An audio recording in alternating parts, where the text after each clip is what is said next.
অধ্যক্ষ মহোদয় শোণিতপুৰ পলিটেকনিক কলেজৰ অধ্যক্ষক তেখেতক চমুকৈ দুআষাৰ ক'বৰ বাবে অনুৰোধ জনাইছোঁ। তেখেতক আমি মঞ্চ মুকলি কৰিবৰ বাবে আমন্ত্ৰণ জনাইছিলোঁ। তেখেতক ধন্যবাদ জ্ঞাপন কৰিছোঁ উদযাপন সমিতিৰ হৈ। তেখেতক চমুকৈ দুআষাৰ ক'বৰ বাবে আমি অনুৰোধ জনাইছোঁ।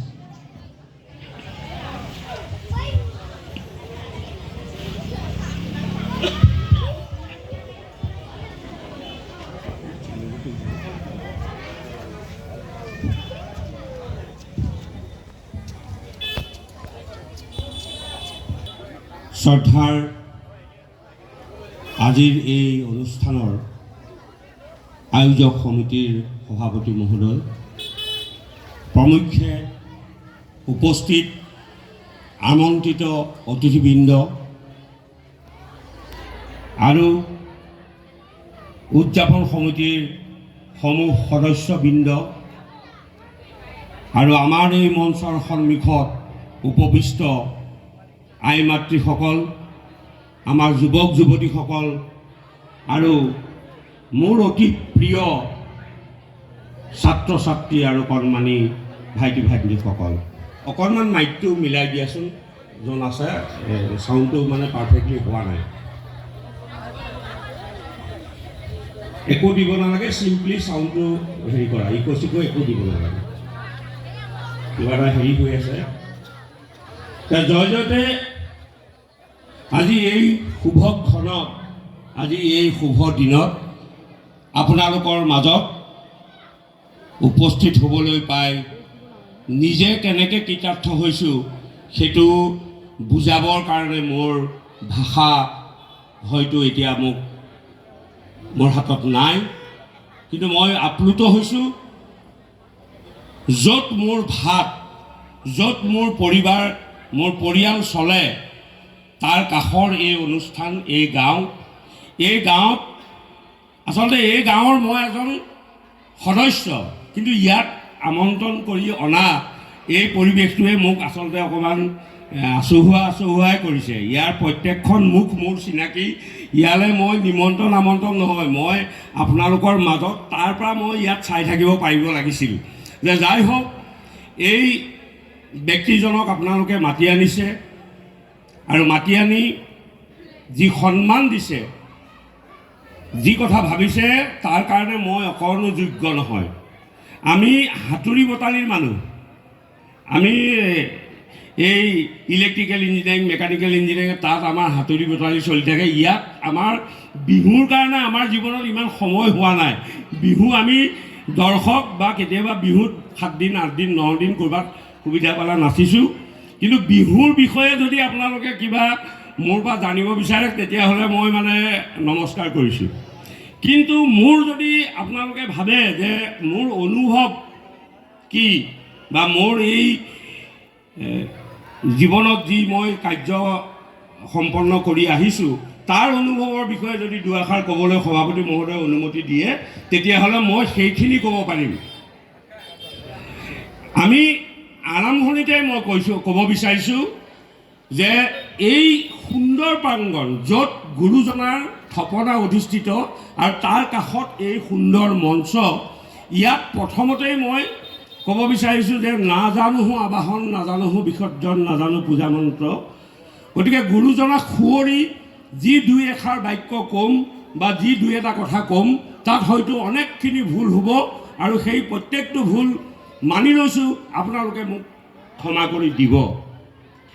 এই অসম, আচলতে অসম বুলি ক'লে এতিয়া গুগল মেপত এখন অসম, আকৌ কিতাপত এখন অসম, আমাৰ আকৌ মন্ত্ৰীসকলৰ মুখত এখন অসম। গতিকে অসমখন বহুত ধৰণৰ অসম আমি দেখিবলৈ আমাৰ জীৱনত পাইছোঁ, কিন্তু মই সেইবিলাক মানি নলওঁ। মই এখন অসমকেই মানো। শ্ৰীমন্ত শংকৰদেৱৰ জন্ম হোৱা, শ্ৰীমন্ত শংকৰদেৱে যিখন বৰ অসম গঢ়িছিল, সেইখন যিখন মেপ, সেই অসমখনকেই মই অসমৰ মেপ বুলি গণ্য কৰোঁ।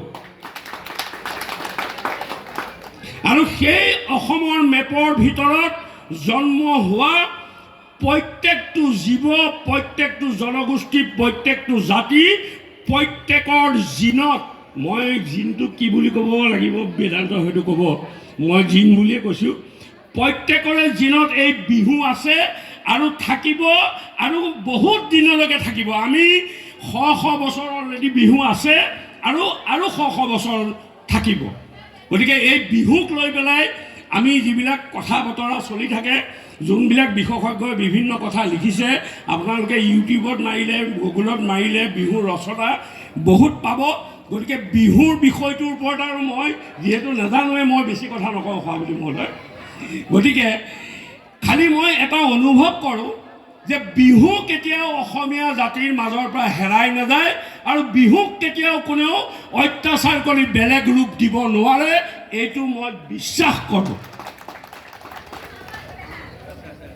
শ্ৰদ্ধা ৰাইজ, আচলতে আমি যেতিয়া পঢ়িবলৈ গৈছিলোঁ অসমৰ বাহিৰৰ বিভিন্ন অনুষ্ঠানত, আমি তেনেকুৱা সুযোগ পাইছিলোঁ। অসমৰ বাহিৰৰ 2-3টা প্ৰতিষ্ঠানত আমি পঢ়িছিলোঁ। তেতিয়া কিন্তু আমাক এই বিহুৱে সহায় কৰিছিলে আমাৰ পঢ়া জীৱনত।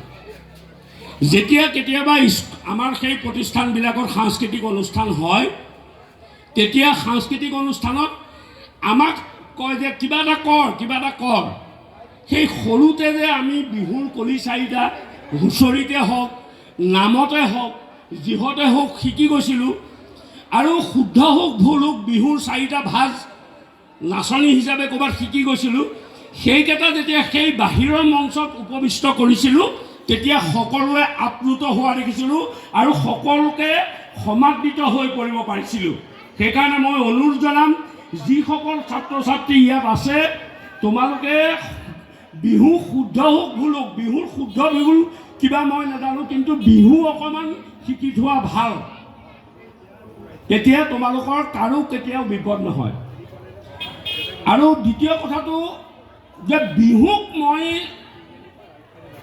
নাজানো যদিও কিন্তু বিহুক মই চাই আছোঁ, আৰু চাই পেলাই মই অনুভৱ কৰিছোঁ যে বিহুৰ ইমান এটা সহজ সৰল আৰু মাটিৰ লগত মিলা এটা বৈশিষ্ট্য আছে, যিটো হয়তো বেলেগ ক'তো নাই।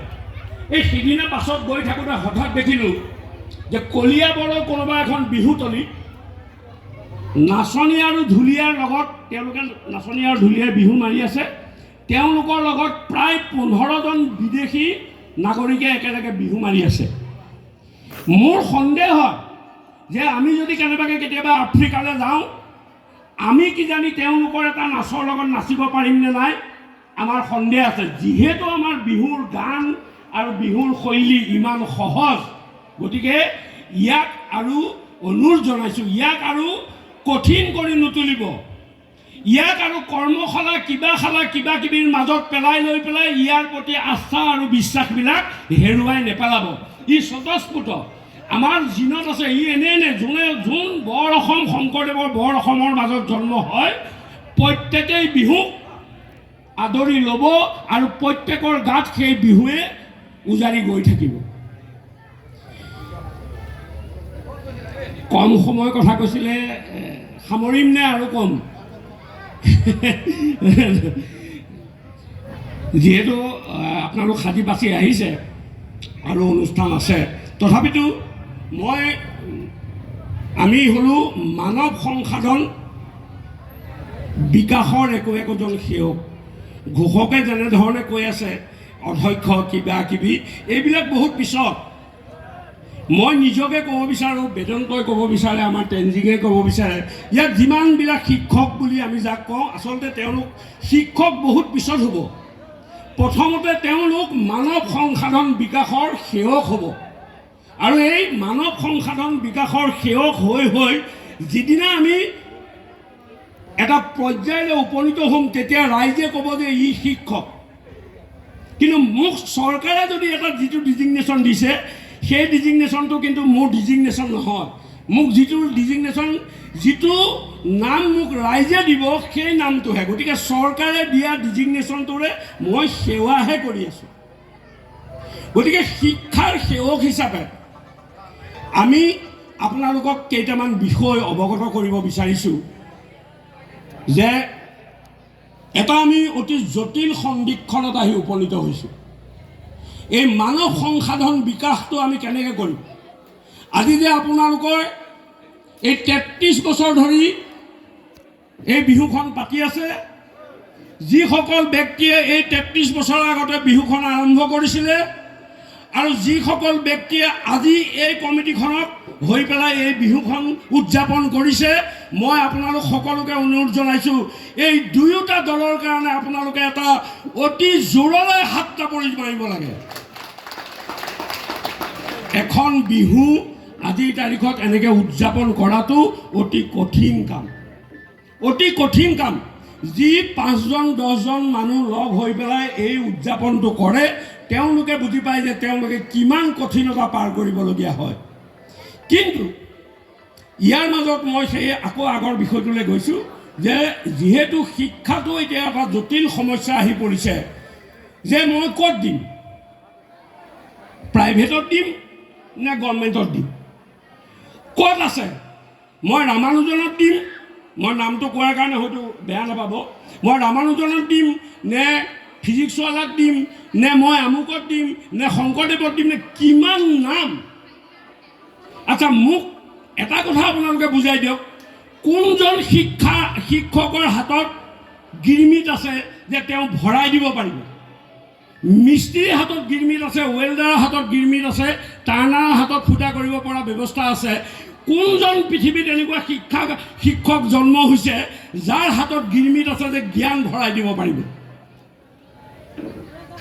জ্ঞানটো এটা ভোগ, আৰু এই জ্ঞানৰ ভোগটো যেনেকৈ আমাৰ ঘৰত শিশু এটা জন্ম হ'লে 4 মাহ 3 মাহ বয়স যেতিয়া হয়, শিশুটোৱে যেতিয়া নাখায় তেতিয়া আমিও অস্থিৰ হৈ পৰোঁ।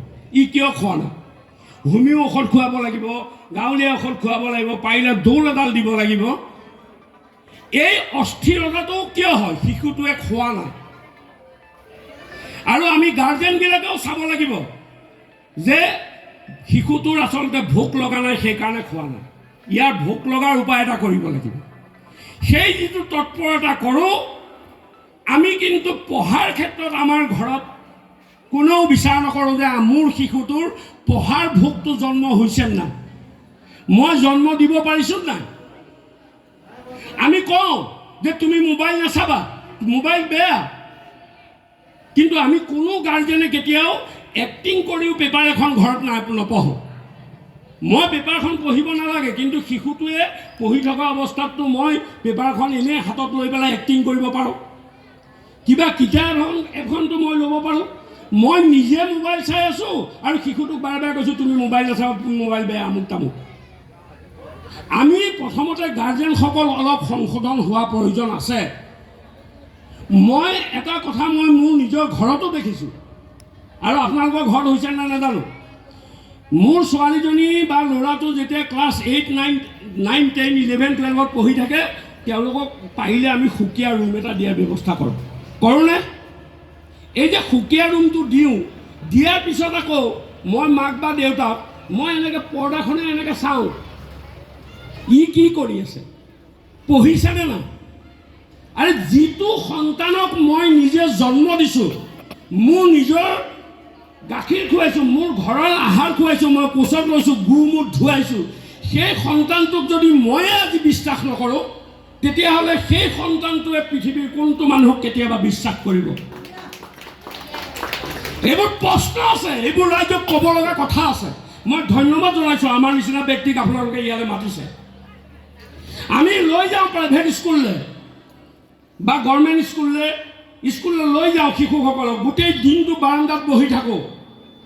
শিশুক যেতিয়া ছুটি দিয়ে তেতিয়া আমি তাৰপিছত স্কুলৰ পৰা আহোঁ। কিন্তু আপোনালোকে তেনেকুৱা 10টা শিশুক সুধি চাওক যে তেওঁলোকে 1 × 1, 2 × 2 এই নেওতাখন পাৰে নোৱাৰে। ভাত বনাওঁতে কিয় আপোনালোকে নেওতাখন ল'ৰা ছোৱালীটোক ধৰা নাই? কিয় আপোনালোকে ভাত বনাওঁতে সোধা নাই যে আজি মই বিস্কুট এপেকেট আনিলোঁ, তাত 5 টকা পৰিলে, মই আজি আলু আনিলোঁ, তাত 18 টকা পৰিলে, এই দুটা মিলি কিমান হ'ল কওক? আমি কি কৰিব বিচাৰিছোঁ আচলতে? আমি কেনেকুৱা ধৰণৰ শিশুক বা কেনেকৈ ইহঁতক আগুৱাই লৈ যাব বিচাৰিছোঁ? এইবোৰ ডাঙৰ প্ৰশ্ন এতিয়া আমাৰ মাজত আহিছে। আমি দিশাহাৰা হোৱা একোজন মানৱ সংসাধন বিকাশৰ সেৱক আৰু আজি মঞ্চখন পাই পেলাই মই এইখিনি কথা কৈছোঁ অলপ আমি গাৰ্জেন যিবিলাক আমি অভিভাৱক আমি অলপ চিন্তা কৰিবৰ হ'ল আমাৰ ঘৰবোৰ প্ৰত্যেকৰে পকা হ'ল ৱাল হ'ল গেট হ'ল কিন্তু লাও এটা এতিয়া কিন্তু ভাগ কৰি আমি নোখোৱা হ'লোঁ এইবোৰ কি সংস্কৃতি আমি আনিছোঁ এটা লাও মোৰ বাৰীত যদি লাগিছে মোৰ কাষৰ তিনি ঘৰে কিয় খাবলৈ নাপায় মোৰ ঘৰৰ পুখুৰীটো আজি মাৰিছোঁ তাৰ মাছৰ টুকুৰা দুটা মোৰ কাষৰ তিনি ঘৰত মই কিয় দিব নোৱাৰা হ'লোঁ এই বিহুখনে ইয়াৰ মেছেজ লৈ যাওক যে আমি অনাগত বিহুলৈ এনেকুৱা কৰোঁ আমাৰ মৰম চেনেহবোৰ লাহে লাহে কিয় কমি যাব ধৰিছে আপোনালোকে অনুধাৱন কৰক এবাৰ ভাবক যে মই জীয়াই থাকিলে নহ'ব সমাজ জীয়াই থাকিব লাগিব সমাজ জীয়াই থাকিলে জাতি জীয়াই থাকিব জাতি জীয়াই থাকিলে দেশ জীয়াই থাকিব সভাপতি মহোদয় ভুল হৈছে নেকি গতিকে মই আৰু এটা কথা আপোনালোকক উপলব্ধি কৰিছোঁ যে এই নৱপ্ৰজন্মক আমি নৱপ্ৰজন্ম মানে কোন আমি জুহালগুৰিত বাছৰ ষ্টেণ্ডত বাছত যাওঁতে কথা পাতি থাকিম এই আজিকালি ল'ৰা ছোৱালী কোনো বিশ্বাস নাই একো ভাবিবই নোৱাৰে এইবিলাক ল'ৰা ছোৱালী চব গ'ল শেষ হ'ল আপোনালোকে কিয় ইমান নেতিবাচক কথা তেওঁলোকৰ ওপৰত কয় আপুনি নিজৰ ঘৰৰ সন্তানটোক এদিন চাইছেনে নৱপ্ৰজন্মৰ এই নৱপ্ৰজন্মৰ ল'ৰাটোৱে আজিৰ তাৰিখত কি নাই কৰা মই যিদিনা মোৰ বয়স আছিলে 17 বছৰ 18 বছৰ তেতিয়া যদি মই ঘৰত ক্ৰিকেট খেলিবলৈ গৈছোঁ মোৰ ঘৰত ককাইদেউ দুটাই খুৰাৰ ল'ৰা দুটাই বেলেগ কামখিনি কৰি থৈছে মই যদি মোৰ বৰ্তাৰ ল'ৰাটো যদি বিহু নাচিবলৈ গৈছে মই তাৰ গৰুকেইজনী আনি পেলাই বান্ধি থৈছোঁ কিন্তু আজি নৱপ্ৰজন্মৰ সেই সুবিধা নাই ঘৰখনত এটাই সন্তান সেই সন্তানটোৱে বাপেকক চাব লাগিব মাকক চাব লাগিব সমাজক চাব লাগিব বিহু গাব লাগিব বিহু পাতিব লাগিব পঢ়িব লাগিব চাকৰি পাব লাগিব সকলোখিনি সিহঁতে ইমান নিয়াৰিকৈ আপোনালোকক কৰি দি আছে তথাপিতো আপোনালোকে কিয় ইতিবাচকভাৱে তেওঁলোকক নেচাই সদায় নেতিবাচক হিচাপে চায় গতিকে মই আপোনালোকক অনুৰোধ জনাইছোঁ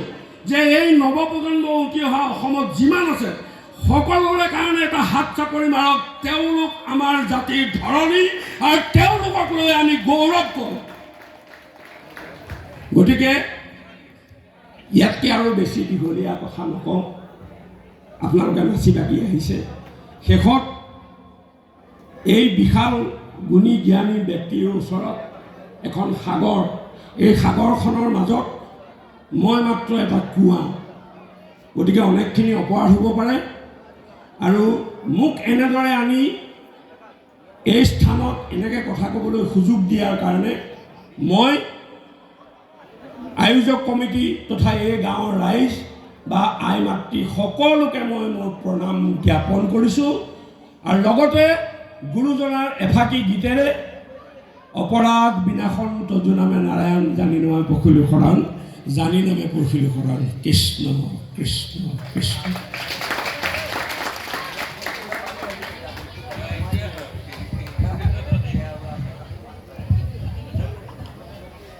শ্ৰদ্ধাৰ আমি ছাৰলৈ অশেষ ধন্যবাদ জ্ঞাপন কৰিছোঁ তেখেতে বহুমূলীয়া সময় খৰচ কৰি হ'লেও আমাৰ নিমন্ত্ৰণ ৰক্ষা কৰি আমাৰ মাজত বহুমূলীয়া ভাষণ দিয়াৰ বাবে আমি তেওঁক পুনৰবাৰ ধন্যবাদ কৃতজ্ঞতা আৰু ওলগ জনাইছোঁ আমাৰ অনুভৱ হৈছে ছাৰে যি কথা কৈছে সম্পূৰ্ণ সঁচা কথা আৰু যি কথাই আমাৰ বৰ্তমান প্ৰচলিত কিছু নীতি নিয়ম সলনি হ'ব বুলি আমি ধাৰণা কৰিব পাৰোঁ পুনৰ আমি সকলোকে ধন্যবাদ জনাইছোঁ এইখিনিতে 1 মিনিট সময় আমাৰ আপোনালোকৰ পৰা লৈছোঁ অতি দুখৰ বিষয় আমাৰ এই গাঁৱৰে দুজন ব্যক্তি আমি হেৰুৱাইছোঁ আমাৰ দিবলৈ তেনেকুৱা একোৱেই নাই তেখেতসকলৰ বিদেহী আত্মাৰ সদগতিৰ কাৰণে আমি 1 মিনিট সময় বৰ্ণ প্ৰাৰ্থনা জনাইছোঁ।